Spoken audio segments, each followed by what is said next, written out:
presume this exists because we want to incentivize people to buy homes because it makes them invested in society. So if I were in the government, you want to encourage home ownership. And this is one way to do How it. virtuous you've made this whole thing seem. Let me make it less virtuous for you. Okay. You could have done the same thing if you were Congress and you said, we're not going to have the property tax deduction. We're not going to have the mortgage interest deduction. That imputed rent, we're going to tax that. And we don't like homeowners.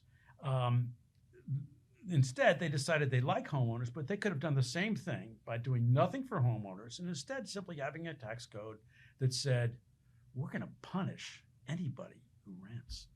We're going to have an extra tax on Punish renters. the poor many times. Punish the poor. Now, does that sound so virtuous? Anyway, that's the way it is. Homeowners are rewarded. Renters are effectively punished because they don't get these goodies. All right. So the $500,000. If you have a house that you bought for $400,000, you sell it for $900,000, no tax. That's a real benefit. And I thought of a way to magnify that.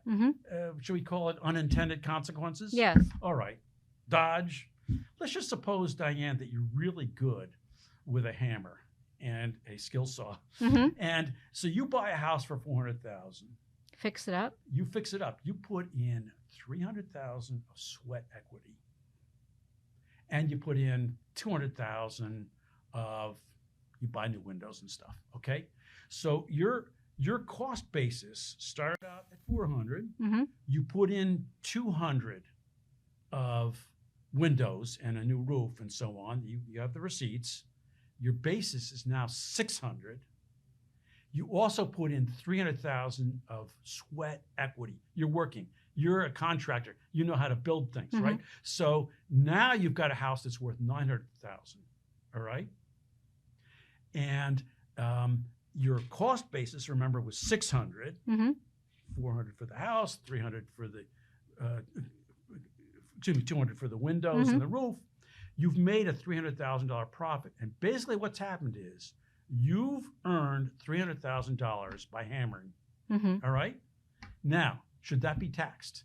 And I thought I could deduct it as costs. No, we've already deducted. Okay. So now, all right. So what you've done here is you've been employed for 2 years hammering, and you've been making $150,000 a year hammering, and you sell it for $900,000. But as long as you've lived in it for 2 whole years, I don't get taxed. You don't get, assuming you're married, you don't get taxed on the $300,000 of gain. That's really like a salary, except instead of being paid like a bricklayer is paid, you're paid when you sell the house and you move across the street and fix that one up. So here's my idea. If you happen to be handy, if you happen to be a builder, you could just fix up houses. You could be a serial flipper.